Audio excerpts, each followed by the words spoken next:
Hello, people to another creepypasta. We're going to do a shorter. Well, it's not really. It's kind of short. This one is called Nurse Story. Enjoy.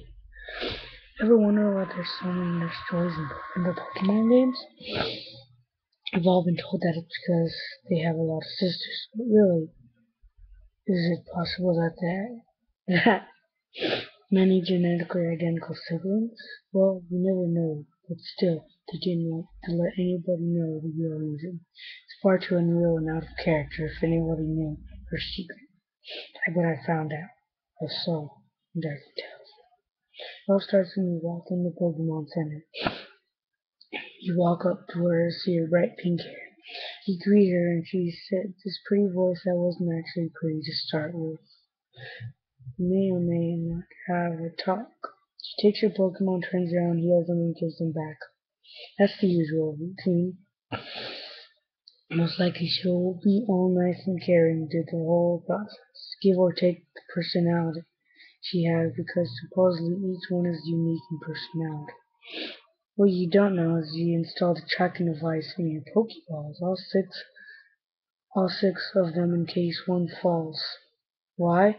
Well, when you entered the building, she knew you'd be perfect. She knew you had the characteristics for a job. Plus, you were still a new trainer, but less known the better. Anyway, she keeps you tracked and alert to joys, the other nurse joys you may encounter. Wait, when you get one of them, well, let's just say they can care for you. However, if one of the nurse joys sees a trainer they want and stays in the center to sleep overnight, their fun begins.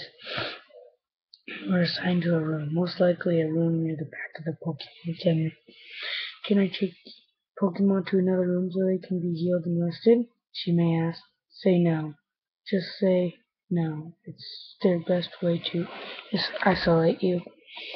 All your belongings can go in this drawer so you can lock it and keep your items safe while you sleep. She said in her voice. She says in her voice, you know, but it will not soon not love. The joys do is to keep you unharmed. Of course, you trust these kind nurses, so all the items you had to on the drawer. She gives you the lock. Good night, please enjoy your rest. She tries to comfort you, but you look closely, you might notice the fake face yet, because almost always they're full of excitement for procedure. Can you guess the real reason now? If yes, then well done. If not, keep reading and stop. If you already figured out the reason, turn off the video. At about midnight, usually when it's all dark and no living thing is up and about, except for our lovely and satisfied nurse, it all begins. The door to your room gently opens. There is no squeak or creaking noise because she's smart enough to oil the doors so no sounds made when it is open. She comes in with a gurney. You know those medical stretch things they used to carry injured people. Her face is not sweet anymore, but more devilish. She enjoys this ritual. She loves it. The rush, the adrenaline she gets, the red glow in her eyes. It's as if she's possessed by the devil himself. Although you're sound asleep, he doesn't take any chances, so he takes out a needle. It's not poison, silly. It's a liquid form of sleep powder. Very high dose. And now it's going to keep you asleep for, say, 2 hours. The needle has 10 ounces. She needs all the time she can get for the procedure to be successful. So she knocks you out on the gurney. So you knock down the gurney, being pushed down the hall to the room. Disguised as the nurse who only room. If you somehow manage to see what's inside, here's what you would see. Severed limbs and appendages of different sizes and jars. Only ones that didn't transform properly. There are also testicles. Yeah, she cuts them off. She drags the male's body underneath the saucer that slices them off. She doesn't mind the bleeding. Actually, she collects it through and drains the jars For when she needs a drink. After all, Joy's need constantly supply of blood. Now the next part is her favorite. Joy takes a knife and slices it down from the base of your neck to the ground. She does it very gently because she enjoys it. And if you were to wake up, then suffer slowly. At this point, her hair is not neat. It is covered with blood. Her face is completely changed. Her pupils completely blood red, and her teeth are suddenly grown a bit, causing them to look like fangs. No, no, she's not a vampire. Well, she could be, but that's not the point. Joy then has a smile. It's a mix of a clown and a demon. She takes out a bottle of serum, special DNA molecules in it. Joy DNA molecules to be exact.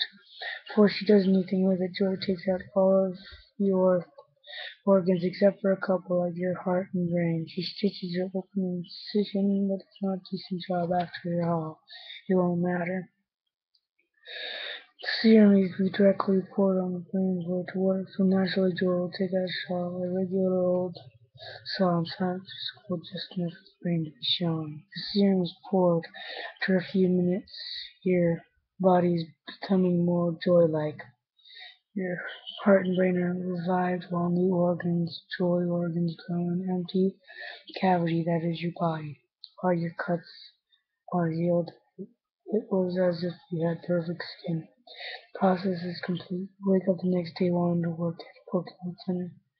Anywhere would do. You also have a DNA molecule forcing you to look out for minor changes that could be the next joy. Of course, with this comes the ability to do what has been done for you. The thing is, you think you are born identical to the other nurse joys, but why go through the trouble of making people turn into joys? Why not just clone? Well, I found out that the original joy would like to someday rule the world with an army of joys that will do anything because of their DNA to follow the original. But cloning won't attract too much attention. Plus the whole I have a lot of sisters that are identical. Seems to have a good story. There you have it. Now you know. Wonder how I know this? Who's always with Nurse Joy? Who's the one in the back helping her? It's me, Chansey. Though I was told not to ever speak of this information even though I am a Pokemon. So my advice to you is to come to the Pokemon Center at your own risk. You never know. The thing about her, real Joy, she likes to hunt around by herself. So when you're all alone or sleeping, just relax in. Don't think you'll be safe. I hear she has a nice demonic face to stare at you. She looks like choose another victim. There's a creepypasta people. Like, comment, subscribe. Peace out.